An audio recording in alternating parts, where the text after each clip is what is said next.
오늘 전해드릴 사연은 가슴이 아리는 사연이 되지 않을까 싶습니다. 여러분, 얼마 전 북한의 외교관들이 집단으로 망명을 했다는 사실을 알고 계시나요?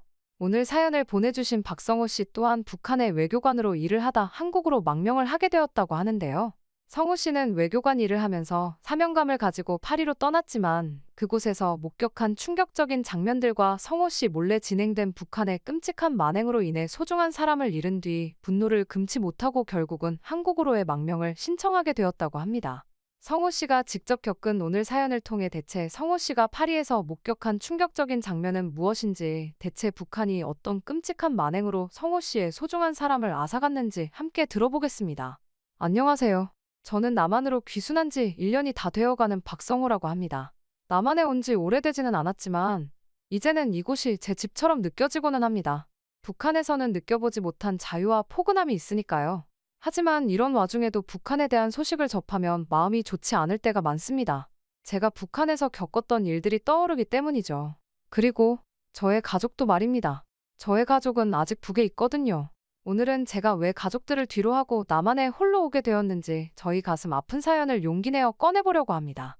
생각만 해도 눈물이 날 것 같아 마음속에 꽁꽁 숨기고 있었지만 이제는 그 실상을 알려 북한의 잔혹함을 알려야 한다는 생각이 들었거든요. 북한에서 저는 외교관으로 일을 했었습니다. 유능한 외교관으로 많은 사람들의 인정을 받았던 만큼 제 일에 자부심이 있었어요. 아직 한 번도 타국을 가본 적은 없었지만 저는 오히려 만족스러웠습니다. 저에게는 북한에 있어야 하는 이유가 있었거든요. 그러던 중 저는 상상도 못한 나라에 가게 되었습니다. 바로 제 인생을 완전히 바꿔놓은 파리의 부임이 떨어진 것이었죠. 아마도 그날은 제가 평생 잊지 못할 날이 될 것 같습니다. 지금도 시간을 되돌린다면 그날로 돌아가고 싶을 정도니까요. 처음에 평양의 외무성 청사에서 갑작스레 파리 주재 북한 대사관 발령 통지를 받았을 때 그 느낌이란 놀라움과 기대 그리고 불안이 뒤섞인 복잡한 감정이었습니다. 물론 그동안 성실하게 일해서 인정받은 결과물이겠지만 상상도 못한 나라였으니까요. 유럽의 파리라니요. 그것도 갑자기 말입니다. 많은 사람들이 축하를 해주어서 감사한 마음을 가지고 미소를 짓기는 했지만 사실 제 속은 편하지만은 않았습니다. 바로 제 동생 때문이었죠. 소식을 듣자마자 그럼 미영이는 어떻게 하지? 라는 생각이 제일 먼저 들었거든요. 말을 어떻게 해야 할까라는 고민을 하면서 집으로 돌아가는 길, 저는 최대한 빠르게 전하기로 결심을 했습니다. 어차피 가야 한다면 일찍 알리는 것이 좋다고 생각을 했거든요. 그래서 저는 집에 도착하자마자 이 소식을 전하기 위해 미영이를 찾았습니다. 제가 이야기를 꺼냈을 때 당황할 미영이의 표정을 상상하니 가슴이 아파왔습니다. 미영이는 제가 이 세상에서 가장 아끼는 사람이니까요. 저의 하나뿐인 눈에 넣어도 아프지 않을 예쁜 동생이죠. 저희는 부모님을 일찍 여의고 둘이서 의지하며 살아왔습니다. 사실 미영이는 제 동생이자 친구이고 때로는 부모의 역할까지 해주는 존재이기도 해요. 우리는 서로의 삶의 전부나 다름없죠. 그렇게 이야기를 꺼내기 위해 미영이의 방문을 조용히 열었을 때 그녀는 늘 그렇듯 창가에 앉아 책을 읽고 있었어요. 창문으로 스며드는 햇살에 그녀의 창백한 얼굴이 더욱 도드라져 보였죠. 제 발걸음 소리에 고개를 돌린 미영이의 눈은 반짝이고 있었어요. 오라버니, 오늘은 일찍 오셨네요. 저는 미소를 지으며 미영이를 쓰다듬어주고 옆에 자리를 잡은 뒤 저의 파리 발령 소식을 전했습니다. 이번에는 평소보다 더 오래 걸릴지도 모른다는 소식과 함께 말이죠. 그러자 미영이는 제 소식을 듣고 기뻐하면서도 걱정스러운 표정을 지었습니다. 그 표정을 보니 마음이 아려오더군요. 오빠, 정말 멋져요. 제가 걱정이죠. 잘 버티면서 기다리고 있을게요. 미영이의 말에 제 마음이 무거워졌어요. 그녀의 눈빛에서 기쁨과 불안이 교차하는 것을 느낄 수 있었으니까요. 미영이는 어릴 때부터 허약한 체질이었거든요. 감기만 걸려도 몇 주씩 알아눕곤 했죠. 그녀의 창백한 피부와 마른 손가락을 볼 때마다 제 가슴이 아파오고는 했습니다. 지금도 미영이가 기침을 할 때면 저도 모르게 가슴이 철렁 내려앉곤 할 정도죠. 그러다 보니 제가 없는 동안 미영이의 건강이 걱정이 되었습니다. 누가 그녀의 약을 챙겨줄까? 아플 때 누가 병원에 데려가 줄까? 혹시 응급 상황이 생기면 어쩌지? 이런 생각들이 제 머릿속을 스쳐 지나갔죠. 하지만 한편으로는 이번 기회가 우리 둘 다에게 더 나은 미래를 가져다 줄 수 있을 거라는 희망도 있었습니다. 파리에서 좋은 성과를 내면 어쩌면 미영이를 더 좋은 병원에서 치료받게 해줄 수 있을지도 모른다는 생각이 들었거든요. 그래서 저는 이번에 정말 열심히 일을 해서 좋은 성과를 내겠다고 다짐했습니다. 저는 미영이를 위해서라면 뭐든 할 수 있었으니까요. 저는 걱정스럽게 저를 바라보며 애써 웃고 있는 미영이의 마른 손을 제 손으로 감싸주며 말했습니다. 걱정 마. 내가 아프면 바로 달려올 테니까. 알겠지? 미영이는 희미하게 웃으며 고개를 끄덕였습니다. 그 순간 우리 둘 다 눈시울이 붉어졌지만 서로를 위해 눈물을 참았죠. 그렇게 그녀를 꼭 안아주며 저는 마음속으로 다짐했습니다. 반드시 성공해서 돌아오겠다. 그리고 미영이에게 더 나은 삶을 선물하겠다. 이 결심이 제 가슴 속에서 불처럼 타올랐죠. 미영이를 위해 그리고 우리의 미래를 위해 이번 파리 부임을 반드시 성공시켜야 한다는 사명감이 저를 가득 채웠습니다. 미영이의 창백한 얼굴을 보며 저는 더욱 굳은 결심을 했습니다. 제게 있어 가장 중요한 것은 바로 미영이에요. 그 어떤 성공도 어떤 명예도 미영이의 건강과 행복만큼 중요하지 않습니다. 파리에서 저는 더 열심히 더 치열하게 일할 겁니다. 밤을 새워서라도 모든 걸 바쳐서라도 반드시 성과를 내야만 합니다. 그래야 미영이에게 더 나은 삶을, 더 나은 치료를 제공할 수 있을 테니까요. 미영아, 제가 조용히 말했어요. 넌 내가 이 세상에서 가장 사랑하는 사람이야. 너를 위해서라면 뭐든 할 수 있어. 내가 반드시 성공해서 돌아올게. 그때는 내가 더 이상 아프지 않게 원하는 걸 다 해줄 수 있게 될 거야. 저의 말에 미영이의 눈에 눈물이 고였습니다. 미영이는 말없이 고개를 끄덕이며 저를 꼭 안아주었죠. 그 순간 저는 다시 한번 깨달았습니다. 제 인생의 모든 것, 제 꿈과 목표, 그리고 앞으로의 모든 노력은 오직 하나, 미영이를 위한 것이라는 걸요. 미영이와의 대화 후 짐을 꾸리는 동안 이런저런 생각이 머릿속을 스쳐 지나갔습니다. 파리에 대해 들었던 이야기들, 에펠탑, 루브르 박물관, 그리고 자본주의 사회의 화려함과 퇴폐성에 대한 교육 내용들까지도요. 솔직히 말하면 두려움과 호기심이 공존했습니다. 과연 제가 그곳에서 잘 적응할 수 있을까? 우리나라를 위해 제 역할을 잘 해낼 수 있을까? 하지만 이 모든 생각의 중심에는 항상 미영이가 있었습니다. 이 모든 것이 결국 미영이를 위한 거야. 정신 똑바로 차리자. 라는 생각이 저를 지탱해 주었죠. 출국 전날 밤, 저는 미영이와 함께 간단하게 술을 한잔했습니다. 저희 둘 다 성인이었으니까요. 오빠, 꼭 건강하게 지내세요. 그리고 나만에 대해서도 좀 알아봐 주세요. 미영이의 말에 저는 깜짝 놀랐습니다. 그건 금기시되는 주제였으니까요. 하지만 약간 취기가 오른 듯한 미영이의 눈빛에서 저는 진심 어린 호기심을 읽을 수 있었습니다. 알았어. 하지만 조심해야 해. 그런 말은 어디 가서 해서는 안 되는 거야. 알겠지? 제가 대답했습니다. 미영이는 알고 있다는 듯 고개를 끄덕이며 저에게 미소 지었습니다. 너무나도 아름다운 얼굴이었죠. 이 아이를 두고 오랫동안 떠나야 한다니. 다시 한번 제 마음이 착잡해졌습니다. 다음 날 아침 공항으로 향하는 길에 동료인 민우를 만났습니다. 그도 저와 함께 파리로 발령받았더군요. 민우와 저는 학창 시절부터 친구였고 외무성에서도 함께 일해왔습니다. 민우와 함께 가게 되어 안도감이 들었죠. 야, 성우야. 우리가 파리에 가다니 믿어지냐? 민우가 흥분된 목소리로 말했죠. 응, 아직도 꿈만 같아. 제가 대답했습니다. 비행기에 오르면서 저는 마지막으로 평양을 돌아봤습니다. 낯익은 도시의 풍경, 그리고 공항에서 손을 흔들고 있는 미영이. 제 마음 한구석에서 이상한 예감이 들었지만 걱정 마, 곧 돌아올게. 그렇게 말하며 비행기에 올랐습니다. 비행기 안에서 민우와 나눈 대화들, 파리에 도착해서 처음 맞이할 순간들을 상상하며 저는 천천히 눈을 감았습니다. 긴 비행 동안 잠시 휴식을 취하며 앞으로 다가올 새로운 세계에 대한 기대와 두려움을 가슴에 안은 채로요. 파리에 도착한 첫날, 저는 마치 다른 세계에 온 것 같은 느낌이 들었습니다. 샤를 드골 공항에 발을 딛는 순간부터 모든 것이 새로웠죠. 공항의 규모, 쉴 새 없이 오가는 다양한 인종의 사람들, 그리고 곳곳에 보이는 화려한 광고들. 모든 게 압도적이었어요. 이곳은 북한과는 너무나도 반대되는 곳이었죠. 놀란 눈을 하며 대사관에서 보낸 차를 타고 시내로 향하는 동안 창밖으로 보이는 파리의 풍경에 저는 완전히 넋을 잃었습니다. 넓은 대로, 아름다운 건축물들, 그리고 여유롭게 카페에 앉아있는 사람들. 이 모든 것이 제가 알고 있던 세상과는 너무나 달랐어요. 성우야, 저기 봐. 저게 바로 에펠탑이야. 민우의 흥분된 목소리에 고개를 돌렸죠. 그리고 저 멀리 보이는 에펠탑의 모습에 저도 모르게 탄성을 질렀습니다. 책에서만 보던 그 상징적인 구조물을 실제로 보니 이곳이 정말 파리라는 실감이 났거든요. 대사관에 도착해서 첫 업무를 시작했을 때 저는 이곳에서의 제 역할에 대해 진지하게 생각하게 되었습니다. 북한을 대표하는 외교관으로서 저는 우리나라의 이익을 위해 일해야 했으니까요. 하지만 동시에 이 자유로운 도시에서 새로운 것들을 배우고 경험하고 싶다는 욕구도 강했죠. 일과 후 저는 종종 혼자 파리의 거리를 걸어 다녔습니다. 센 강변을 따라 걸으며 자유롭게 대화를 나누는 사람들, 거리의 예술가들, 그리고 활기 넘치는 카페들을 보면서 많은 생각이 들었습니다. 이곳 사람들의 삶은 제가 알고 있던 것과는 너무나 달랐습니다. 특히 놀라웠던 것은 사람들이 자유롭게 어떤 눈치도 보지 않고 거리를 활보하는 모습이었어요. 연인들은 거리낌 없이 애정 표현을 하고 친구들은 큰 소리로 웃으며 대화를 나누고 있었죠. 그들의 얼굴에서는 어떤 긴장감도 찾아볼 수 없었습니다. 이렇게 자유롭게 살아도 되는 걸까? 저는 의아해하면서도 한편으로는 부러움을 느꼈어요. 또 어느 날 저는 우연히 한 시위 현장을 목격하기도 했습니다. 수십 명의 사람들이 거리에 모여 정부 정책에 반대하는 구호를 외치고 있더군요. 처음에는 그들이 체포되거나 강제 해산될 거라고 생각했어요.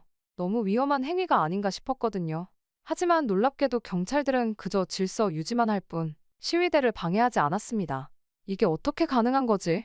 저는 혼란스러운 마음에 중얼거렸죠. 게다가 파리의 밤 또한 저에게 큰 충격이었습니다. 해가 져도 도시는 잠들지 않았거든요. 거리마다 밝은 불빛이 켜져 있고 카페와 레스토랑은 늦은 시간까지 사람들로 북적거렸죠. 에펠탑의 화려한 조명이 밤하늘을 수놓는 모습은 정말 환상적이었어요. 우리나라의 밤과는 너무 다르구나. 이곳 사람들은 밤에도 이렇게나 밝은 곳에서 자유롭게 외출하고 즐길 수 있다니. 이런 광경들을 보며 저는 점점 더 혼란스러워졌습니다. 한편으로는 이런 자유로움에 매료되면서도 다른 한편으로는 우리나라의 체제와 너무나 다른 현실의 당혹감을 느꼈죠. 하루는 루브르 박물관을 방문했는데 그곳에서 본 수많은 예술 작품들의 감명을 받았습니다. 다양한 시대와 문화의 예술품들을 보면서 저는 우리가 얼마나 제한된 세계관을 가지고 살아왔는지 깨닫게 되었어요. 특히 자유와 혁명을 주제로 한 작품들을 보면서 가슴 한켠이 묘하게 울렁거리는 것을 느꼈습니다. 미영이도 이곳에 왔다면 참 좋아했을 텐데 라는 생각이 들기도 했죠. 그러던 어느 날 저는 충격적인 장면을 보게 되었습니다. 저는 우연히 파리의 한 대학교 근처 카페에 들렀어요. 그러다 그곳에서 들린 대화가 제 주의를 끌었습니다. 몇몇 학생들이 국제 정치에 대해 열띤 토론을 하고 있었는데 그중 북한에 대한 이야기가 나오고 있더군요. 북한은 세계에서 가장 폐쇄적인 국가야. 그곳 사람들은 정말 자유가 뭔지도 모르고 살아가고 있을 거야. 한 학생이 말했죠. 다른 학생이 덧붙였어요. 그래, 듣기로는 모든 주민들이 굶어 죽어가고 있다면서? 정말 이해할 수가 없어. 그들의 대화를 들으며 저는 가슴이 철렁 내려앉는 것을 느꼈습니다. 이것이 세계가 우리를 바라보는 시선이구나. 처음에는 화가 났지만 곧 그들의 말이 완전히 틀린 것은 아니라는 생각이 들었어요. 아예 없는 얘기만은 아니었으니까요. 그 순간 왠지 모를 무력감이 느껴지더군요. 또 다른 날 국제 뉴스를 보다가 북한에 대한 보도를 접하게 된 적도 있었습니다. 그들이 묘사하는 북한의 모습은 제가 알고 있던 것과는 많이 다르더군요. 경제 상황, 국제 관계, 그리고 주민들의 생활 등에 대한 그들의 시각은 저에게 새로운 관점을 제시해 주었습니다. 이런 경험들이 쌓여갈수록 저는 북한에 대한 국제사회의 시각을 더 깊이 이해하게 되었습니다. 그들의 눈에 비친 우리나라는 제가 알고 있던 것과는 너무나 달랐어요. 폐쇄성, 경제적 어려움, 국제적 고립, 이런 단어들이 우리나라를 설명하는 데 사용되고 있었죠. 특히 의료 시스템에 대한 이야기를 들을 때마다 미영이 생각이 나곤 했습니다. 파리에 발달된 병원들을 보면서 만약 미영이가 이곳에서 치료를 받을 수 있다면 얼마나 좋을까 하는 생각이 들었죠. 이런 생각을 하면 가슴이 먹먹해졌어요. 이렇게 파리에서 보고 들은 것들은 제 세계관을 크게 흔들어 놓았습니다. 우리나라에 대한 외부의 시선을 알게 되면서 저는 점점 더 큰 의문을 품게 되었습니다. 과연 우리가 세계와 소통하며 발전해 나가고 있는 것일까? 이 의문은 제 마음속에서 점점 더 커져갔어요. 동시에 이런 생각들이 드는 것에 대한 죄책감도 느꼈습니다. 조국을 의심하는 것 같아 마음이 무거웠거든요. 하지만 한편으로는 이런 새로운 시각이 우리나라의 발전에 도움이 될 수 있지 않을까 하는 생각도 들었습니다. 그러던 어느 날 저녁, 민우와 함께 에펠탑 근처를 산책하고 있을 때였습니다. 민우가 갑자기 말했죠. 성우야, 넌 이곳에서 뭔가 변한 것 같아? 저는 잠시 침묵했어요. 그리고 조용히 대답했죠. 응, 많은 것이 달라 보여. 우리가 알고 있던 세상이 전부가 아닌 것 같아. 그러자 민우의 눈에서도 비슷한 생각이 읽히는 것이 보였습니다. 우리는 그날 밤 오랫동안 대화를 나눴습니다. 우리가 보고 느낀 것들, 우리의 의문들, 그리고 우리의 두려움에 대해서요.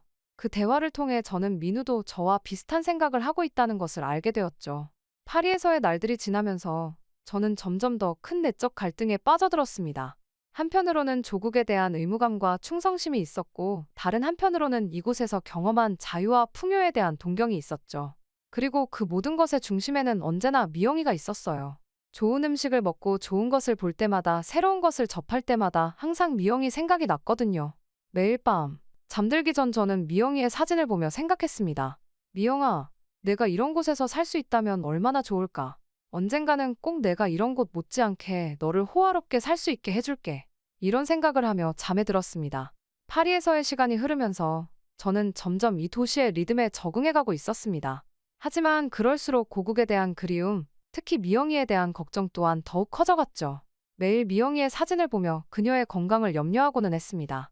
그러던 어느 날 아침, 제 인생을 완전히 뒤바꾸어 놓을 사건이 일어나고 말았습니다.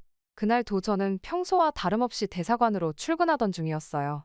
갑자기 민우가 급하게 저를 찾아왔습니다. 그의 얼굴은 창백했어요. 성우야, 큰일 났어. 북한에서 연락이 왔어. 순간 제 심장이 멎는 것 같았습니다. 민우의 표정만 봐도 좋지 않은 소식이라는 것을 직감할 수 있었거든요. 무슨 일이야? 제 목소리가 떨렸습니다. 민우는 주위를 살피더니 낮은 목소리로 저에게 말했습니다. 내가 북한에 비밀 연락책이 있다는 걸 너도 알지? 그쪽에서 연락이 왔어. 미영이 소식이야. 우선 마음을 좀 단단히 먹어야 할 것 같아. 물론 저는 민우가 북한과 비밀 연락망을 가지고 있다는 사실을 알고는 있었습니다. 그 연락망에게 가능하면 미영이를 한 번씩 들여봐달라고 부탁을 한 적도 있었으니까요. 그런데 갑자기 미영이의 소식을 저렇게 불길하게 말하니 제 등에서 식은땀이 나기 시작했습니다. 불길한 예감이 들기 시작했거든요. 민우는 힘겹게 설명을 이어갔습니다. 성우야, 사실 미영이가 얼마 전부터 많이 아팠다고 해. 내가 떠난 후 얼마 안 돼서부터 계속 아프다고 호소했다고 하더라고. 저는 충격을 받았어요. 뭐? 그런데 왜 나한테 알려주지 않은 거야? 나랑도 몇 번 이야기했었잖아. 민우가 한숨을 쉬었습니다. 미영이가 너 걱정할까봐 말하지 말라고 했다더군. 그리고 북한 당국에 계속 도움을 요청했지만 그들은 계속 미루기만 했어. 제 가슴이 무너져 내리는 것 같았습니다. 그 순간 완전히 얼어붙어 패닉 상태가 되고 말았죠. 민우의 이야기는 계속되었어요. 그럴 리가. 당에서 그럴 리가 없잖아. 저는 부정하듯이 이야기했습니다. 하지만 민우는 단호하게 진실을 저에게 전해주었죠. 사실은 미영이가 여러 번 병원에 가게 해달라고 요청했대. 하지만 당국에서는 지금은 너를 대동할 사람이 없다며 계속 미뤘다고 했다고 해. 심지어 내 오빠가 파리에 있는 상황에서 내가 병원에 가면 탈북할 위험이 있다고 하면서 허락을 안 해줬다고 하더라. 그 말을 듣는 순간 제 가슴 속에서 분노가 치솟았습니다. 제가 충성을 다하던 북한 당국이 그들의 무관심과 의심으로 미영이의 목숨을 위험에 빠뜨린 것이었죠. 민우가 계속 말했어요. 그 이후로도 미영이는 계속해서 아프다고, 정말 병원에 가야 할 것 같다고 호소했지만 주변 사람들도 당국의 눈치를 보느라 아무도 나서지 않았다고 하더군. 그저 조금만 더 기다려라, 곧 나아질 거다라는 말만 반복했대. 그래서 미영이는 지금 괜찮은 거지? 대체 어떻게 된 거냐고. 저는 떨리는 목소리로 민우에게 소리쳤습니다. 그러자 민우는 그런 제 모습을 보며 고개를 숙였습니다. 미영이는 상태가 너무 나빠져서 더 이상 기다릴 수 없게 됐을 때 병원으로 실려갔다고. 하지만 그땐 이미 미안하다. 성호야. 민우의 말을 들은 순간 저는 마치 온 세상이 멈춘 것 같은 느낌이었습니다. 귀에서 윙 하는 소리가 나면서 주변의 모든 소리가 멀어져 가는 것만 같았죠. 제 심장은 미친 듯이 뛰기 시작했고 숨을 쉬기가 힘들어졌습니다. 마치 누군가가 제 가슴을 강하게 누르고 있는 것 같았어요. 미영이가. 아니야, 이럴 순 없어. 제 입에서 나오는 말들이 제 것이 아닌 것처럼 느껴졌습니다. 순간 제 머릿속에 미영이의 모습들이 주마등처럼 스쳐 지나갔습니다.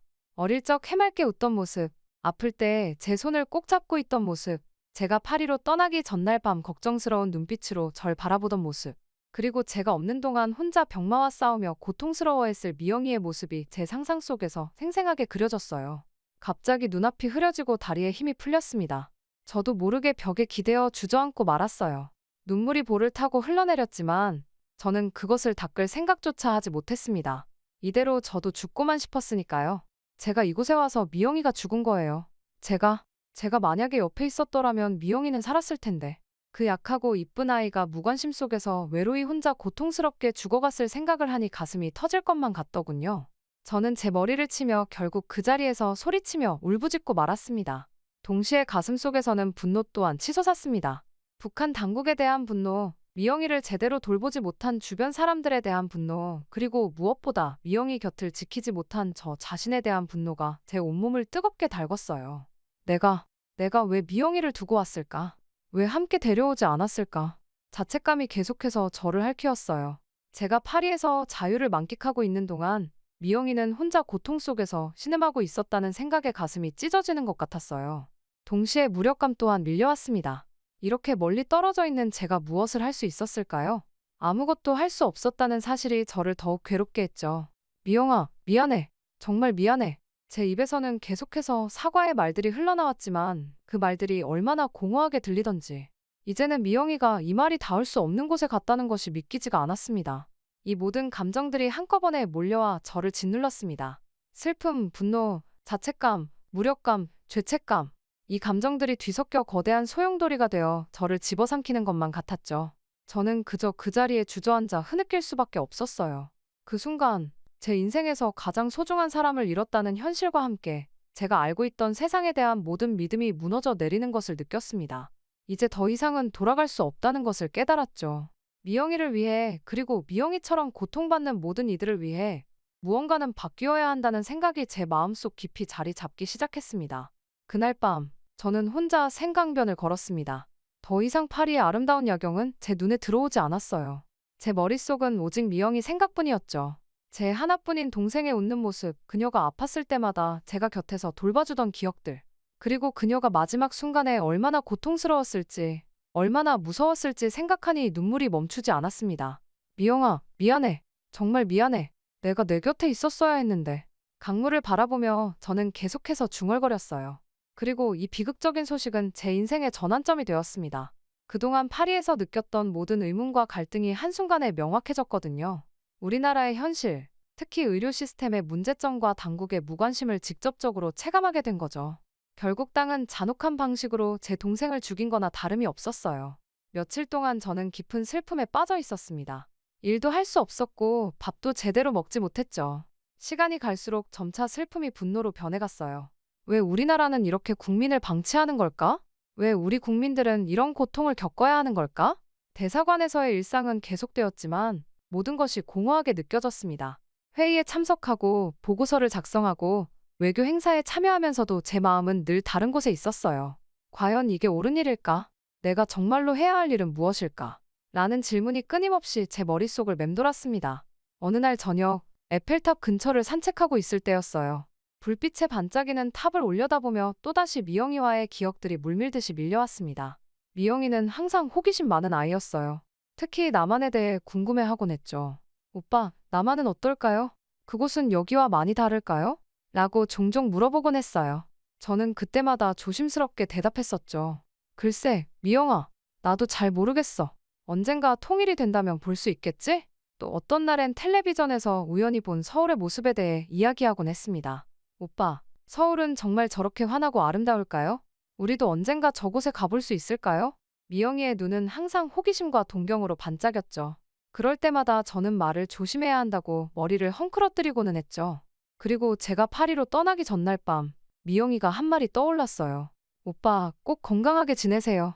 그리고 남한에 대해서도 좀 알아봐 주세요.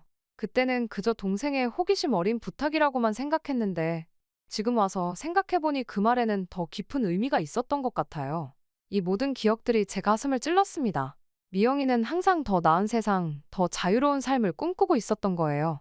그런데 저는 그동안 그 꿈을 제대로 이해하지 못했던 거죠. 그 순간 눈시울이 뜨거워지더니 눈물이 볼을 타고 흘러내렸습니다. 저도 모르게 손등으로 눈물을 훔쳤지만 멈출 수가 없었습니다. 에펠탑 아래 서서 저는 흐느끼며 미영이의 이름을 속삭였어요. 미영아, 미안해. 내가 너무 늦게 깨달았구나. 파리의 밤거리를 지나는 사람들이 저를 이상하게 쳐다봤지만 저는 아랑곳하지 않았습니다. 그저 제 머릿속은 미영이가 꿈꾸던 세상, 그 자유로운 삶에 대한 생각으로 가득 찼습니다. 눈물 너머로 보이는 파리의 불빛들이 마치 미영이의 꿈처럼 반짝이는 것 같았죠. 그 순간 제 마음속 깊은 곳에서 무언가가 확 꺾이는 소리가 들리는 것 같았습니다. 더 이상 망설일 이유가 없다는 걸 깨달았어요. 눈물을 닦으며 저는 그 자리에 멈춰서서 깊은 숨을 내쉬었습니다. 그래, 이제 결정할 때야. 미영이의 꿈을 이뤄줄 때야. 다음 날, 저는 떨리는 마음으로 민우를 불렀습니다. 대사관 근처 조용한 카페에서 만났죠. 커피를 앞에 두고 한참을 망설이다 입을 열었습니다. 민우야, 나 망명을 결심했어. 제 말에 민우의 눈이 커졌습니다. 그의 표정에서 놀람과 걱정, 그리고 무언가 다른 감정이 스쳐 지나가는 것을 볼 수 있었어요. 잠시 침묵이 흘렀습니다. 하지만 곧 그의 표정은 진지해졌어요. 민우는 깊은 한숨을 내쉬더니 낮은 목소리로 말했습니다. 사실 나도 그 생각을 하고 있었어. 성호야, 이번엔 제가 놀랄 차례였죠. 그렇게 우리는 서로의 눈을 바라보며 오랫동안 친구였기에 느낄 수 있는 깊은 이해와 공감을 나눴습니다. 그날 밤, 우리는 대사관에서 몰래 빠져나와 생강변을 따라 걸으며 밤새도록 이야기를 나눴어요. 달빛이 강물에 반사되는 모습을 보며 우리는 북한의 현실에 대해 솔직하게 털어놓았습니다. 성호야, 넌 언제부터 이런 생각을 했어? 민우가 물었어요. 미영이가 떠나고 나서부터. 넌? 나는 여기 와서 이 자유를 직접 보고 느끼면서부터였어. 우리는 우리가 꿈꾸는 미래에 대해 이야기했습니다. 자유롭게 말할 수 있는 사회, 누구나 공정한 기회를 가질 수 있는 나라, 가족들이 굶주리지 않는 세상. 그 꿈들을 말하면서 우리의 눈은 빛났습니다. 하지만 동시에 망명 후의 삶에 대한 두려움도 나눴습니다. 내 가족들은 괜찮겠어? 제가 걱정스럽게 물었죠. 아마 힘들겠지. 하지만 우리가 성공하면 언젠가는 나도 그들도 도울 수 있을 거야. 민우가 힘주어 말했습니다. 위험도 많고 불확실한 것도 많았지만 이야기를 나누면 나눌수록 우리의 결심은 더욱 확고해졌어요. 동이 틀 무렵 우리는 서로를 바라보며 굳게 약속했습니다. 함께하자, 성호야. 우리가 꿈꾸는 그 세상을 향해. 그래, 민우야. 끝까지 함께 가자. 그렇게 우리의 망명 계획이 시작되었습니다. 하지만 망명은 말처럼 쉬운 일이 아니었습니다. 우리는 철저히 계획을 세워야 했으니까요. 매일 밤 비밀리에 만나 정보를 교환하고 계획을 다듬었습니다. 프랑스 당국에 어떻게 접근할지, 북한 대사관의 감시를 어떻게 피할지, 한국 정부와는 어떻게 연락을 취할지 모든 것을 꼼꼼히 따져보았어요. 가장 어려웠던 건 마음의 준비였습니다. 망명을 하면 다시는 고향에 돌아갈 수 없다는 사실, 북에 남아있는 가족들과 영영 이별해야 한다는 현실이 가슴을 아프게 했어요. 하지만 미영이를 생각하면 이 모든 고통도 견딜 수 있을 것 같았습니다. 미영아, 내가 꼭 내가 꿈꾸던 세상을 만들어갈게. 그러니 저 하늘에서 나를 지켜봐줘. 매일 밤 이렇게 다짐하며 잠들었어요. 준비 과정에서 예상치 못한 도움도 있었습니다. 민우의 비밀 연락책을 통해 한국 정보기관과 연락이 닿은 거예요. 그들은 우리의 망명을 돕겠다고 했습니다. 이제 우리에겐 든든한 지원군이 생긴 셈이었죠. 드디어 그날이 다가왔습니다. 떨리는 마음으로 마지막 점검을 했어요. 여권, 필요한 서류들, 약간의 현금, 그리고 미영이의 사진 한 장. 이게 제가 가져갈 수 있는 전부였습니다. 망명 전날 밤, 저는 파리의 거리를 천천히 걸었습니다. 생강변, 노트르담 대성당, 루브르 박물관. 이 모든 곳들과 작별 인사를 하는 기분이었죠. 파리에서의 시간은 제게 많은 것을 가르쳐 주었고 결국 이 큰 결심을 하게 만들었으니까요. 내일이면 모든 게 달라질 거야. 에펠탑을 마지막으로 바라보며 중얼거렸습니다. 두려움도 있었지만 그보다는 새로운 시작에 대한 기대가 더 컸죠. 호텔방으로 돌아와 짐을 마지막으로 확인하고 나서야 저는 잠자리에 들었습니다. 잠들기 전 미영이의 사진을 보며 속삭였죠. 미영아, 이제 정말 시작이야. 내가 궁금해했던 남한으로 가려고 해. 나 잘하고 있는 걸까? 긴장된 마음으로 잠이 들었지만 오랜만에 편안한 꿈을 꾸었어요. 꿈속에서 미영이가 환하게 웃으며 저를 응원해주는 것 같았거든요. 그리고 드디어 망명의 날이 밝았습니다. 아침 일찍 일어나 창밖을 내다보니 파리의 거리는 여전히 평화로워 보였어요. 하지만 제 마음은 폭풍 전야처럼 고요하면서도 긴장감으로 가득 차 있었죠. 민우와 저는 계획대로 각자 다른 시간에 대사관을 나섰습니다. 의심을 피하기 위해서였죠. 저는 평소처럼 출근하는 척하며 대사관을 나섰습니다. 하지만 이번엔 돌아오지 않을 거라는 걸 알고 있었어요. 약속된 장소에서 민우를 만났을 때 우리는 말없이 서로를 바라보며 고개를 끄덕였습니다. 이제 돌이킬 수 없는 길을 가고 있다는 걸 둘 다 알고 있었죠. 다행히 프랑스 당국과 접촉하는 과정은 생각보다 순조로웠습니다. 한국 정보기관의 도움 덕분이었겠죠. 우리는 망명 신청을 하고 긴 인터뷰 과정을 거쳤습니다. 북한에서의 삶, 망명을 결심하게 된 이유, 앞으로의 계획 등을 상세히 설명해야 했죠. 그 과정에서 미영이의 이야기를 하게 되었을 때 저도 모르게 목이 메었습니다. 미영이는 항상 더 나은 세상을 꿈꿨습니다. 그리고 항상 남한에 대한 궁금증이 많았죠. 그게 제가 여기 온 이유이자 앞으로 살아갈 이유입니다. 그렇게 힘겹게 말을 마치고 나니 어느새 눈물이 흐르고 있었어요. 그리고 며칠간의 심사 끝에 마침내 우리의 망명이 받아들여졌다는 소식을 들었을 때 안도감과 동시에 새로운 두려움이 밀려왔습니다. 이제 정말 새로운 삶이 시작된다는 실감이 났거든요. 한국행 비행기에 오르면서 창밖으로 보이는 파리의 모습을 마지막으로 눈에 담았습니다. 안녕, 파리. 그동안 고마웠어. 넌 내게 자유가 무엇인지 가르쳐줬어. 비행기가 이륙하고 구름 위로 올라갔을 때 문득 미영이의 얼굴이 떠올랐습니다. 그녀가 꿈꾸던 그 세상으로 가고 있다는 생각에 가슴이 뭉클해졌죠. 보고 있니, 미영아? 오빠가 드디어 내가 궁금해하던 그 세상으로 가고 있어. 한국에 도착했을 때 모든 것이 꿈같이 느껴졌습니다. 공항에는 우리를 맞이하는 관계자들이 있었고, 우리는 곧바로 보호시설로 안내되었죠. 그곳에서 우리는 한국 사회에 적응하기 위한 교육을 받게 될 예정이었습니다. 첫날 밤, 숙소의 창문을 통해 서울의 밤을 바라보며 생각에 잠겼습니다. 이곳이 미영이가 그토록 궁금해하던 곳이구나. 그녀가 여기 있었다면 얼마나 좋아했을까. 민우와 저는 서로를 바라보며 웃었습니다. 긴 여정이 끝났다는 안도감과 새로운 삶에 대한 기대감이 교차했죠. 여기서부터가 진짜 시작이겠지? 민우가 말했습니다. 그래, 이제 우리가 꿈꾸던 그 세상을 만들어갈 차례야. 제가 대답했죠. 한국에서의 첫 몇 개월은 정신없이 지나갔습니다.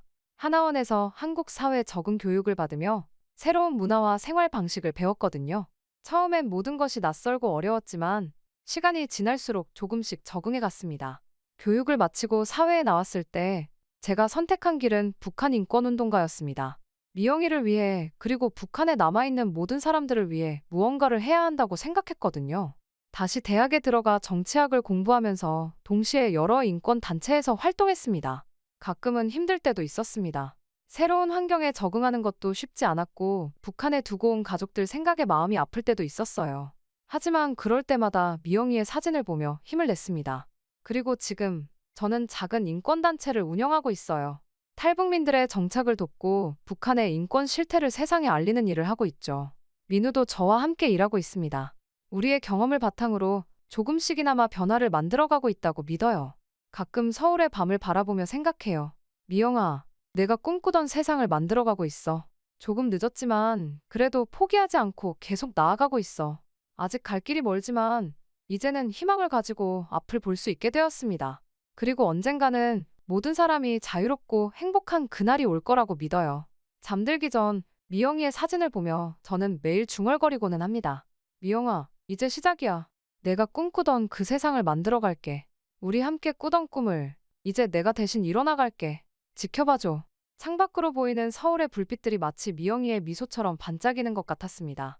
새로운 삶, 새로운 꿈을 향한 첫걸음을 내디디며 저는 희망찬 마음으로 눈을 감았습니다. 오늘의 사연은 북한의 군대가 무너지는 이유를 확인할 수 있는 사연입니다.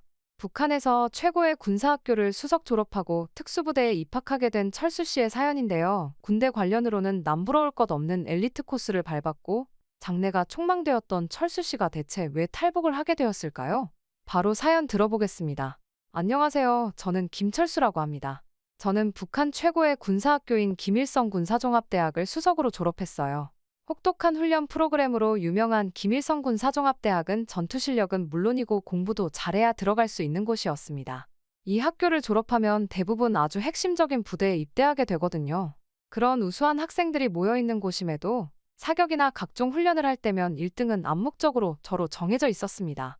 저는 종종 어떻게 그렇게 매번 훌륭한 실력을 가질 수 있었는지 주위로부터 호기심 어린 질문도 많이 받았어요. 저는 군인이셨던 아버지의 훌륭한 전투 능력을 그대로 물려받았다고 생각합니다. 아버지는 군인이셨는데 어릴 때부터 아버지의 늠름한 모습을 보며 저도 군인이 되고 싶다고 생각했어요. 아버지가 휴가를 나오실 때면 늘 자랑스러웠습니다. 군복을 입은 아버지의 모습이 너무나 멋있어 보였거든요. 아버지는 항상 철수야, 너도 나중에 나라를 지키는 훌륭한 군인이 되어라 라고 말씀하셨습니다. 그 말씀을 들을 때마다 가슴이 벅차올랐어요. 그런 아버지를 보면서 꼭 아버지 같은 훌륭한 군인이 되어야겠다고 다짐했습니다. 그러다 보니 전 자연스레 전투기술이나 훈련 같은 것들에 관심을 가지게 되었어요. 아버지는 항상 그런 저를 자랑스러워 하셨습니다. 저는 그런 아버지의 기쁨이 되는 게 좋아서 더 열심히 군사학교를 준비하게 되었어요. 그렇게 북한 최고의 군사학교에 들어가게 되었습니다. 입학 통지서를 받아들고 집에 돌아왔을 때 아버지의 표정을 잊을 수가 없어요. 아버지는 눈시울을 붉히시며 저를 꼭 안아주셨죠. 내 아들이 자랑스럽구나. 너는 반드시 훌륭한 군인이 될 거야. 그날 밤, 아버지는 오랜만에 소주를 한 병 사오셔서 저와 함께 마셨어요. 어머니가 끓여주신 따뜻한 육개장을 먹으며 아버지와 나라의 미래에 대해 이야기를 나눴던 그 시간이 아직도 생생합니다. 군사학교에서의 생활은 힘들었지만 저는 그곳에서 제 기량을 마음껏 펼칠 수 있었어요. 특히 사격 훈련에서 두각을 나타냈죠. 처음 실탄 사격을 했을 때 10발 중 9발을 명중시켰어요. 교관님은 놀라시며 철수, 넌 타고난 사수로구나 라고 칭찬해 주셨습니다. 그 말을 들었을 때 그 뿌듯함이란 체력 훈련에서도 저는 항상 선두를 달렸어요. 30kg의 배낭을 메고 25km를 달리는 행군에서 저는 항상 1등으로 고린 지점에 도착했죠. 땀에 흠뻑 젖고 다리는 후들거렸지만 동료들의 박수와 교관님의 격려를 받을 때면 모든 고통이 눈 녹듯 사라졌습니다. 몇십 년간 북한의 군인으로 공로를 세우신 교수님들이 학교에 많으셨는데 그 교수님들도 제게 이대로만 한다면 최고의 군인이 될 수 있을 것이라고 하셨어요. 실제로 저는 졸업을 하자마자 전투 실력이 좋은 사람들만 갈 수 있다는 공동경비구역의 특수부대로 입대하게 되었습니다. 최전방이라는 말에 처음에는 좀 두렵기도 했지만 동시에 가장 중요한 곳을 지킨다는 자부심도 느꼈어요. 처음 군복을 입었을 때 그 느낌을 아직도 잊을 수가 없습니다. 거울 앞에 서서 제복을 입은 제 모습을 보니 가슴이 뜨거워졌어요. 이제 난 진정한 조국의 수호자야라고 생각했습니다. 그날 밤 잠자리에 들면서 저는 조국을 위해 목숨 바쳐 싸울 준비가 되어 있다고 다짐했어요. 부대에 도착해서 첫날 밤을 보냈는데 정말 설렜습니다. 앞으로 어떤 훈련을 받게 될지, 어떤 임무를 맡게 될지 상상하면서 잠을 설쳤어요. 옆 침대의 전우들과 작은 목소리로 이야기를 나누며 서로의 꿈과 포부를 나눴습니다. 모두들 저처럼 나라를 위해 열심히 일하고 싶어 했어요. 그때만 해도 저는 군 생활이 영화에서처럼 늘 영광스럽고 자랑스러울 거라고 믿었습니다. 하지만 현실은 그렇게 단순하지만은 않더라고요. 제가 곧 깨닫게 될 군 생활의 진실은 제가 상상했던 것과는 많이 달랐습니다. 군 생활이 시작되고 얼마 지나지 않아 현실의 냉혹함을 깨달았습니다. 매일 새벽 4시에 기상나팔 소리와 함께 눈을 떴어요. 일어나, 일어나. 고함 소리와 함께 시작되는 하루는 언제나 긴장의 연속이었습니다. 얼어붙은 세면장에서 차가운 물로 세수를 하고 아침 식사로는 겨우 옥수수죽 한 그릇이 전부였어요. 처음에는 이런 생활이 당연하다고 생각했지만 점점 지쳐갔습니다. 이게 정말 내가 꿈꾸던 군 생활일까 하는 의문이 들기 시작했어요. 훈련은 정말 가혹했습니다. 무거운 군장을 메고 산을 오르내리는 게 일상이었어요. 40kg이 넘는 배낭을 메고 50km를 행군하는 날도 있었죠. 발에 물집이 잡혀 걷기 힘들 때도 있었지만 포기할 수는 없었습니다. 약한 모습을 보이면 적에게 짓밟힌다 는 상관의 말씀이 귓가에 맴돌았거든요. 진흙탕에서 뒹굴며 전투 훈련을 받을 때면 온몸이 아파 울고 싶었어요. 하지만 울 수도 없었습니다. 약해 보이면 동료들에게 놀림을 당하니까요.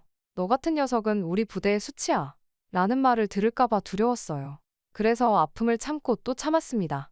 밤늦게까지 이어지는 사상교육은 또 어떻고요. 매일 밤 위대한 수령님과 장군님의 업적에 대해 들어야 했어요. 우리의 지도자들은 완벽하시며 우리는 그분들의 뜻을 따라 살아야 한다 는 말을 수없이 들었습니다. 처음에는 관심 있게 들었지만 점점 그 내용이 반복되다 보니 지루해졌어요. 하지만 조는 모습을 보이면 큰일 나니까 억지로라도 눈을 부릅뜨고 있어야 했습니다. 특히 힘들었던 건 끊임없는 감시와 통제였어요. 개인적인 시간이라는 게 거의 없었습니다. 화장실에 갈 때도 허락을 받아야 했고 편지를 쓸 때도 검열을 받아야 했어요.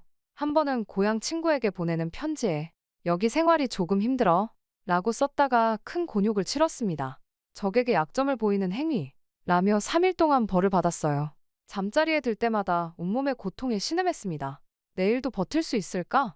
하는 생각이 들었어요. 하지만 포기할 순 없었습니다. 조국을 위해, 가족을 위해 이겨내야 한다고 스스로를 다독였어요. 이건 나를 더 강하게 만드는 과정일 뿐이야 라고 되뇌었죠. 그래도 위안이 되는 건 동료들이었습니다. 특히 박영호라는 친구가 있었는데 정말 의지가 됐어요. 영호는 동갑내기에 같은 시기에 입대한 친구였습니다. 영호의 아버지도 군인이셨는데 훈련 중 불의의 사고로 순직하셨다고 했어요. 젊은 나이에 돌아가시는 바람에 아직 소학교를 다니는 쌍둥이 여동생들이 있어서 학교를 포기하고 빨리 돈을 벌 수 있는 군인이 되었다고 했죠.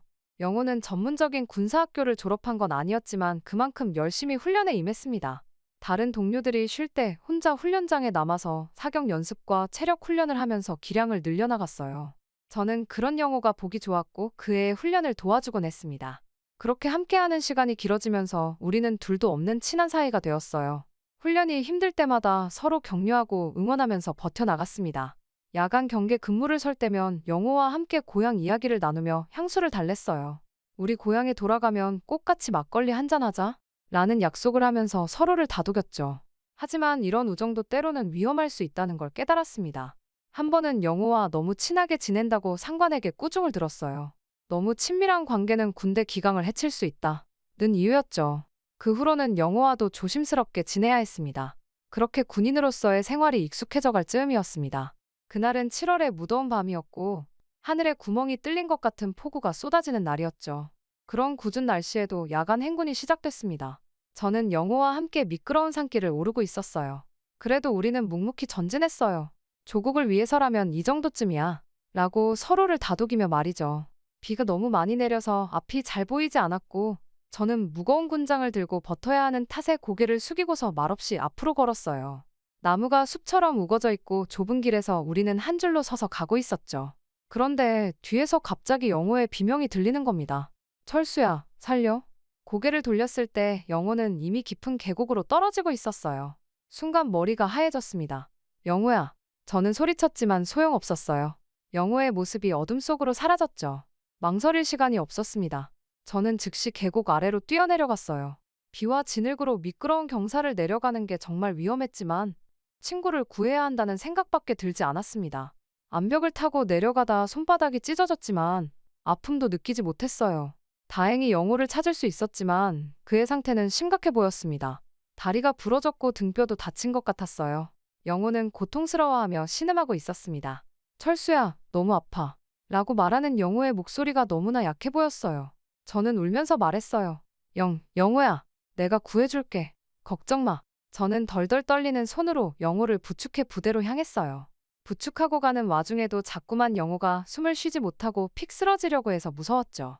영호가 정말 어떻게 될 것만 같았습니다. 온몸이 진흙과 피로 범벅이 된 채로 부대에 도착한 저는 의무병, 빨리 의무병을 불러와 라고 소리쳤어요. 하지만 부대 의무병은 한숨을 내쉬며 느릿하게 움직였어요. 그는 간단한 응급처치만 하고는 일주일 뒤면 훈련 가능할 것 이라며 영호를 다시 훈련에 내보려고 했습니다. 저는 믿을 수 없었어요. 일주일로는 부족해요. 영호는 제대로 된 치료가 필요합니다. 라고 항의했지만 소용없었습니다. 상관은 오히려 저를 꾸짖었어요. 군인이 그깟 부상 하나로 이렇게 난리치면 어떻게 전쟁을 치르냐? 라고 말이죠. 이 사건은 저에게 큰 충격을 줬습니다. 우리의 목숨이 이렇게 하찮은 건가? 라는 생각이 들었어요. 영호는 제대로 걷지도 못했거든요. 떨어지면서 가슴 쪽에 무언가 부딪힌 건지 숨도 고르게 쉬질 못했습니다. 그래서 폐 엑스레이를 찍어봐야 할 것 같다고 요청했지만 의무병은 군대에 그런 게 어디 있냐고 하면서 저를 한심하다는 듯이 쳐다봤어요. 그러면 병원에라도 데려가야 하는 것 아니냐고 따졌지만 상부에서는 그럼 훈련 일정을 맞출 수 없다는 걸 모르냐고 하면서 제게 호통을 치셨습니다. 다시 한번 이 문제로 이의를 제기하면 가만두지 않겠다고 하셨죠. 저는 할 수 없이 더 이상 항의를 할 수가 없었습니다. 이해가 되지 않았어요. 도대체 왜 전우의 생명보다 훈련 일정이 더 중요한 걸까요? 이런 의문들이 제 마음속에 자리 잡기 시작했습니다. 그렇게 영호는 일주일 후 정말로 다시 훈련에 복귀했어요. 하지만 그의 상태는 여전히 좋지 않았습니다. 걸을 때마다 얼굴을 찌푸리는 게 보였어요. 저는 영호를 도와주려 했지만 상관들은 오히려 저를 꾸짖었습니다. 약한 모습을 보이면 적에게 틈을 줄 수 있다. 고여. 밤이 되면 옆에서 영호의 신음소리가 들렸어요. 저는 그때마다 가슴이 아팠습니다. 친구를 돕지 못하는 제 자신이 너무나 한심하게 느껴졌어요. 제가 할 수 있는 건 식은 땀 범벅이 된 영호의 몸을 물수건으로 닦아주며 함께 울어주는 것 밖에는 없었으니까요. 영호의 사고 이후로 저는 군 생활에 의문을 품기 시작했습니다. 예전에는 당연하게 여겼던 것들이 이제는 이상하게 느껴지기 시작했어요. 어느 날 국경 순찰을 하던 중 강 건너 남한 군인들의 모습을 보게 됐습니다. 처음에는 그저 적군이라고만 생각했어요. 저들은 우리의 적이야. 언제든 우리를 공격할 준비를 하고 있겠지. 라고 생각했죠. 하지만 자세히 보니 그들의 모습이 우리와는 너무 달랐습니다. 남한 군인들은 깨끗한 군복을 입고 있었어요. 우리처럼 낡고 해진 옷이 아니었죠. 그들의 군복은 깔끔해 보였고 심지어 다림질까지 한 것 같았어요. 반면 우리 군복은 여기저기 기운 자국이 있고 때가 묻어 있었습니다. 게다가 그들은 휴식 시간에 웃으며 대화를 나누고 있었어요. 우리는 항상 긴장해야 하는데 그들은 편안해 보였습니다. 심지어 농담을 주고받으며 웃는 모습까지 보였어요.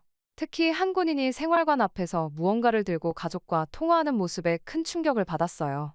알고 보니 그건 휴대전화였습니다. 우리는 가족과 연락할 수 있는 기회가 거의 없는데 그들은 자유롭게 가족과 소통할 수 있다니 정말 부러웠어요. 그 군인의 얼굴에 피어난 미소를 보며 제 가슴이 아려왔습니다. 나도 저렇게 자유롭게 가족과 이야기할 수 있다면 이라는 생각이 들었어요. 그날 밤 떨리는 손으로 나만 라디오 방송을 들었습니다. 원래는 금지된 일이지만 호기심을 참을 수 없었어요. 몰래 라디오를 켜고 주파수를 맞추는 순간 제 손이 떨렸습니다. 들키면 어떡하지? 하는 두려움과 동시에 설렘도 느꼈어요. 방송에서는 나만의 일상생활, 문화, 그리고 자유에 대해 이야기하고 있었습니다. 처음에는 모두 거짓말이라고 생각했어요. 우리가 배운 대로 나만은 미제의 압제 아래 고통받고 있을 텐데 하고 말이죠. 하지만 점점 그들의 말이 진실일지도 모른다는 생각이 들었습니다. 특히 놀라웠던 건 남한 사람들이 자유롭게 자신의 의견을 표현할 수 있다는 거였어요. 정부를 비판하는 말도 할 수 있다니 저희는 상상도 못할 일이었습니다. 그리고 그들이 누리는 물질적 풍요로움에 대한 이야기를 들으며 우리가 얼마나 가난하게 살고 있는지 새삼 깨달았어요. 동료들과 술을 마실 때면 그들의 불만 섞인 속삭임에 귀 기울이게 됐습니다. 우리가 이렇게 사는 게 정말 옳은 걸까? 다른 나라는 어떨까? 우리도 저렇게 살 수 있을까? 이런 질문들이 제 머릿속을 맴돌았어요. 전에는 이런 말을 들으면 반역자라고 생각했을 텐데 이제는 저도 같은 의문을 품게 되었습니다. 점점 더 많은 의문이 생겼어요. 우리가 배운 것처럼 정말 우리나라가 지상낙원일까? 왜 우리는 이렇게 고통받으면서 살아야 하는 걸까? 남한 사람들은 정말로 행복할까? 이런 생각들이 저를 괴롭히기 시작했습니다. 하지만 이런 의문을 가지는 것 자체가 위험하다는 걸 알고 있었어요. 누군가에게 들키면 큰일 날 테니까요. 그래서 저는 이 생각들을 깊숙이 숨겼습니다. 그렇게 애써 괜찮은 척하며 훈련에 열중했어요. 저만 믿고 자부심을 가지고 계신 아버지를 생각하면서 이렇게 하는 게 옳다고 스스로 되뇌이면서요. 그렇게 몇 달이 지나고 추운 겨울이 되었습니다. 그때 저는 단번에 주저앉아 버릴 정도로 충격적인 소식을 듣게 되었어요. 그날은 유난히 매서운 겨울 바람이 불었습니다. 초소에서 경계 근무를 서고 있을 때였죠. 갑자기 전령병이 헐레벌떡 뛰어와 저를 불렀습니다. 긴급 전화입니다. 어머니의 떨리는 목소리가 수화기 너머로 들려왔습니다. 무슨 일이냐고 여쭈었는데 어머니는 한참 동안 입을 떼지 못하시면서 덜덜 떨면서 말씀하셨어요. 철수야, 아버지가 많이 편찮으셔. 그 말을 듣는 순간 온 세상이 멈춘 것 같았습니다. 저는 그대로 주저앉아 버렸어요. 손에 든 총이 얼음장처럼 차갑게 느껴졌습니다. 저는 떨리는 손을 꽉 잡으면서 울음을 참으며 상사를 찾아갔죠. 중대장실 문을 노크하는 제 손이 떨렸어요. 들어오시오. 낮고 무거운 목소리가 들려왔습니다.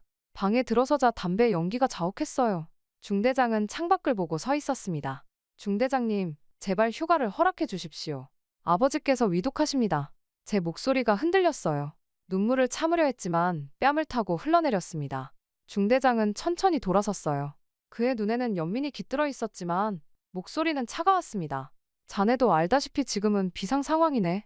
경계를 강화하라는 명령이 총정치국에서 떨어졌어. 개인적인 사정으로 경계 근무를 소홀히 할 순 없네. 그 말을 듣는 순간 제 안에 무언가가 무너져 내렸어요. 하지만 중대장님, 이건 제 아버지의 생사가 걸린 문제입니다. 제발, 애원하는 제 목소리가 사무실에 울려 퍼졌습니다.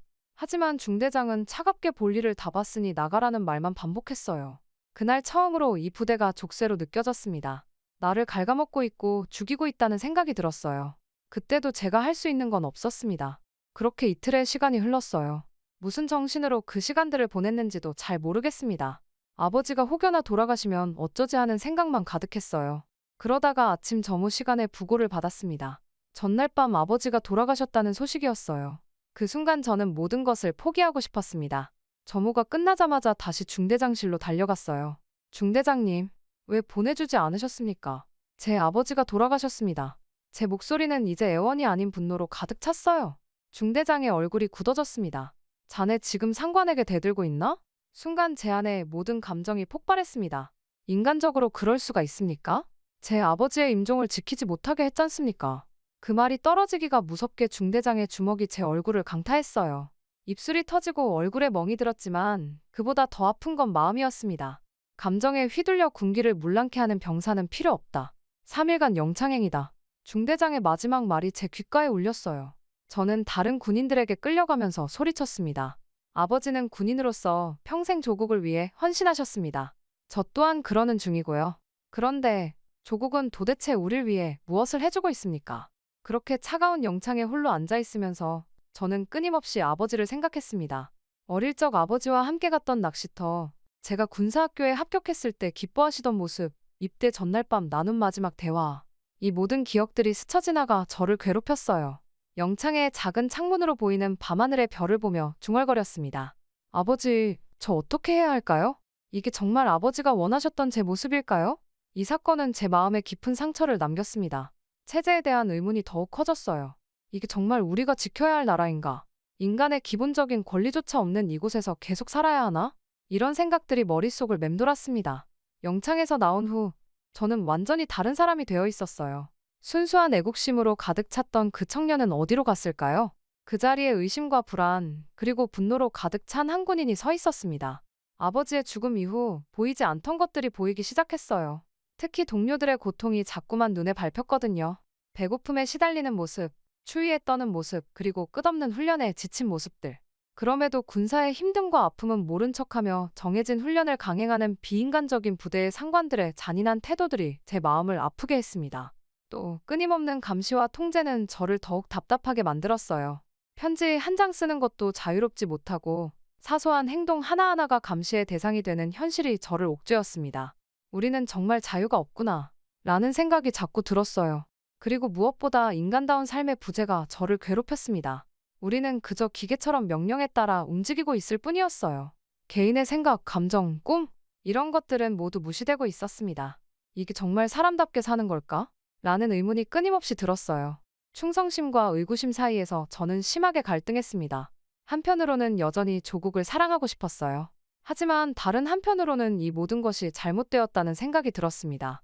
이런 내적 갈등은 저를 더욱 지치게 만들었어요. 이전에는 생각지도 못했던 질문들이 제 머릿속을 채우기 시작했습니다. 자유란 무엇일까? 진정한 행복이란 뭘까? 우리가 믿어온 것들이 모두 거짓이라면 어떡하지? 이런 생각들이 밤마다 저를 괴롭혔어요. 그렇게 어느새 소복히 쌓여있던 눈이 녹아내리고 새순이 돋아나는 봄이 돌아왔습니다. 제 마음은 여전히 차가운 얼음장 같았지만요. JSA 구역 근처에서 훈련을 준비하던 날이었습니다. 노란 꽃들이 땅에 피었고 시원한 바람이 제 뺨을 스쳤어요. 언제나 그랬듯 저와 전우들은 총기를 닦으며 그날 있을 훈련을 대비하고 있었습니다. 그러다가 멀리서 왁자지껄 웃는 웃음소리가 작게 들려오더군요. 무슨 소린가 싶어 망원경을 들고 주변을 살피는데 우연히 남한 군인들의 저녁식을 목격했습니다. 망원경으로 바라본 그 광경은 제 인생을 뒤흔들어 놓았어요. 환한 미소를 지으며 군복을 벗는 또래의 젊은 남한 군인들이 제 눈에 들어왔습니다. 그들은 서로를 부둥켜 안으며 우리는 이제 민간인이다 라고 외치며 환호성을 지르고 있었어요. 그 모습을 보는 순간 제 가슴 속에서 무언가가 무너져 내리는 것 같았습니다. 우리는 10년이 넘는 긴 시간을 군 복무로 보내야 하는데 그들은 고작 2년 만에 전역을 하고 있었어요. 게다가 그들의 얼굴에 피어난 기쁨과 해방감은 제가 한 번도 느껴보지 못한 감정이었습니다. 특히 한 군인이 전역증을 들고 기뻐하는 모습에 제 마음이 아려왔어요. 그의 눈에 맺힌 눈물은 기쁨의 눈물이었습니다. 저는 그 순간 제 자신에 대해 깊은 연민을 느꼈어요. 나는 언제쯤 저렇게 기뻐할 수 있을까? 나에게도 자유로운 삶이 올 수 있을까? 자신의 10년이 넘는 복무 기간을 생각하니 부러움과 함께 깊은 허무함이 밀려왔습니다. 내 청춘은 어디로 갔을까? 나는 무엇을 위해 이렇게 살고 있는 걸까? 이런 생각들이 제 마음을 무겁게 눌렀어요. 그날 이후로 저는 처음으로 탈북을 진지하게 고민하기 시작했습니다. 물론 두려움도 컸어요. 잡히면 어떻게 될지, 가족들은 어떤 처벌을 받게 될지 이런 생각만 해도 몸서리가 쳐졌습니다. 밤마다 저는 고민했습니다. 한편으로는 조국에 대한 의무와 충성심이 저를 붙잡았어요. 어릴 때부터 배워온 가치관과 신념이 쉽게 무너지지 않았습니다. 하지만 다른 한편으로는 인간다운 삶에 대한 열망이 저를 강하게 이끌었어요. 더 이상 이런 지옥에서 사람 취급조차 받지 못하고 살아야 한다는 현실을 벗어나고 싶었으니까요. 가장 큰 고민은 가족들이었습니다. 제가 탈북하면 남겨질 가족들이 받을 고통을 생각하면 가슴이 미어졌어요. 특히 어머니의 슬픈 얼굴을 상상하면 눈물이 났습니다. 어머니, 정말 죄송해요. 하지만 저는 더 이상 이렇게 살 수 없어요. 라고 마음속으로 중얼거렸죠. 동시에 이대로 살아가다 영호처럼 되지는 않을까 하는 두려움도 커져갔습니다. 인간 이하의 취급을 받으며 언제 다칠지 모르는 위험 속에서 살아가는 이 삶. 과연 이게 제가 꿈꾸던 삶일까요? 결국 저는 결심했어요. 나도 저렇게 살고 싶다. 나도 자유롭게 살아보고 싶다. 이 결심은 제 인생의 가장 큰 전환점이 되었습니다. 비록 앞으로의 길이 험난하고 위험할 것이라는 걸 알았지만 더 이상 이대로 살 수는 없다는 확신이 들었어요. 그날 이후 저는 탈북을 위한 준비를 조금씩 시작했습니다. 매일 밤 조금씩 정보를 모으고 계획을 세우기 시작했어요. 두려움과 기대, 죄책감과 희망이 뒤섞인 복잡한 감정 속에서 저는 새로운 삶을 향한 첫걸음을 내딛기 시작했습니다. 결심을 하고 나니 이제는 실행할 차례였습니다. 하지만 무작정 달아날 순 없었어요. 철저한 계획이 필요했죠. 며칠 동안 저는 치밀하게 계획을 세웠습니다. 동료들의 근무 시간과 경계 상황을 꼼꼼히 체크했어요. 어느 시간대에 감시가 가장 느슨한지, 어느 경로로 가는 것이 가장 안전할지 연구했습니다. 몇 년간 JSA 근처에서 특수부대로 복무했다 보니 이 근처 길은 눈 감고도 갈 수 있을 정도로 길눈이 밝았어요. 탈북할 구체적인 계획은 세우는 건 얼마 걸리지 않았죠. 탈북 전날 밤, 저는 어머니께 편지를 썼어요. 용서해주세요. 하지만 이곳에서는 더 이상 살 수 없습니다. 언젠가 꼭 다시 만나겠습니다. 눈물로 얼룩진 그 편지를 쓰면서 저는 제 결심이 옳다는 것을 다시 한번 확인했습니다. 마지막으로 가족 사진을 품에 안고 저는 새로운 삶을 향한 첫걸음을 내디딜 준비를 했어요. 두려움도 있었지만 동시에 기대감도 있었습니다. 이제 정말 시작이구나 라는 생각에 가슴이 뛰었어요. 잠들기 전 저는 마지막으로 제 침대를 둘러보았습니다. 이곳에서의 마지막 밤이라고 생각하니 감회가 새로웠어요. 내일이면 모든 것이 바뀔 거라는 생각에 설렘과 두려움이 교차했습니다. 하지만 이제 돌이킬 수 없다는 것을 알았어요. 그럼에도 해야 한다고 스스로에게 되뇌었습니다. 이 선택은 인간으로서 살기 위해 지옥에서 벗어나기 위한 선택이라고요. 다음 날이 되고 어두운 밤에 저는 조용히 초소를 빠져나왔습니다. 차가운 공기가 제 뺨을 스쳤고 심장은 터질 듯이 뛰었어요. 매 발걸음마다 들킬까봐 두려웠습니다. 나뭇가지가 부러지는 소리, 바스락거리는 낙엽 소리에도 가슴이 덜컥 내려앉았어요. 지뢰밭을 향해 발걸음을 내디디며 저는 이전에 들은 탈북자들의 이야기를 떠올렸습니다. 얼마나 많은 사람들이 이 길에서 목숨을 잃었을까요? 그 생각에 다리가 후들거렸지만 뒤돌아갈 수는 없었어요. 이제 와서 포기할 순 없었습니다. 갑자기 들리는 개 짖는 소리에 제 심장이 멎는 줄 알았어요. 순간 온몸이 얼어붙었습니다. 들켰나? 이제 끝인가? 하는 생각에 식은땀이 흘렀어요. 하지만 다행히 그것은 멀리서 들리는 소리였고 저를 향한 것이 아니었습니다. 그렇게 다시 발걸음을 내딛었고 먼 발치에 제가 가야 할 곳이 보였습니다. 순간 북한에서의 삶이 주마등처럼 스쳐 지나갔습니다. 어머니의 따뜻한 미소, 아버지의 엄격한 가르침, 동생들과 뛰놀던 추억, 그리고 군대에서의 고통스러운 날들. 이 모든 것들과 작별을 고하는 것 같았어요. 마침내 남한 땅을 밟는 순간 저는 눈물을 흘렸습니다. 기쁨? 후회? 두려움? 어떤 감정인지 정확히 말할 수 없었어요. 다만 이제 제 인생의 새로운 장이 시작되었다는 것만은 분명했습니다. 갑자기 누군가의 발소리가 들렸습니다. 순간 가슴이 덜컥 내려앉았어요. 잡혔나? 하는 생각에 온몸이 경직됐죠. 하지만 다행히 그건 순찰 중인 남한 군인이었습니다. 거기 누구십니까? 군인의 목소리가 들렸어요. 저는 떨리는 목소리로 대답했습니다. 저는 탈북자입니다. 그 말을 하는 순간 모든 것이 현실이 되었어요. 군인은 잠시 놀란 듯 했지만 곧 저를 안심시켰습니다. 걱정 마세요. 이제 안전합니다. 그의 말에 저는 그만 눈물을 터뜨리고 말았어요. 지금까지 참아왔던 모든 감정이 한꺼번에 쏟아져 나왔습니다. 군인은 저를 어딘가로 데려갔고 그곳에서 국정원을 만나게 되었습니다. 양복을 입은 국정원은 저를 빤히 보시더니 왜 탈북을 했냐고 여쭤보셨습니다. 저는 쉽게 입을 떼지 못했어요. 너무나 힘들고 충격적인 일들이 많았어서 무엇부터 말을 해야 할지 몰랐거든요. 국정원은 제게 편히 말해줘도 된다고 하면서 당장 생각나는 사람이 누구냐고 질문하셨습니다. 그 순간 아버지가 떠올랐어요. 저는 눈시울이 붉어지면서 군인이셨던 아버지의 이야기를 하기 시작했습니다. 아버지의 죽음과 임종도 지키지 못하게 했던 북한 군대의 무자비함까지도요.